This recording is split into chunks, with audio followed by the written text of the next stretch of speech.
Hi everyone, मी माझा सकाळचा चहा मस्त असा निवांत एन्जॉय केला आणि इथे माझ्या वाढदिवसानिमित्त माझ्या सासूबाईंनी मला सुंदर असा खलबत्ता गिफ्ट केला होता, जो की दगडी होता आणि मला त्याची पुरेपूर गरज होती. सो त्यांनी मला तो गिफ्ट केला. चला तर मी तुम्हाला दाखवते तो कसा यूज करायचा आणि त्याच्या काही टिप्स आहे ज्या की फॉलो करावं लागतात. तो आपण डायरेक्ट असाही वापरू शकतच नाही. सगळ्यात आधी मी इथे 2 तास जे काही तांदूळ होते ते भिजत घातले होते आणि त्यांना त्याच खलबत्त्यामध्ये मी ठेचून घेतलं आणि जे की त्याची पेस्ट झाली तीच त्याला स्प्रेड करून घेतली. दोघं खलबत्त्याला मुसळीला लावून घेतली.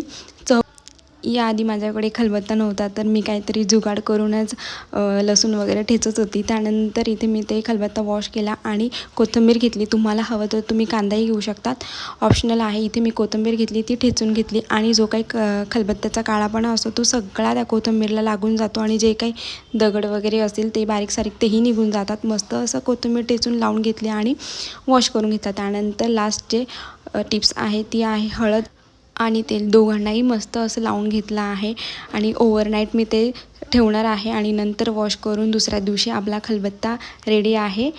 जे काही आपल्याला बनवायचं असेल, ठेचायचं असेल त्याच्यासाठी. चला तर भेटूया पुढच्या व्लॉगमध्ये.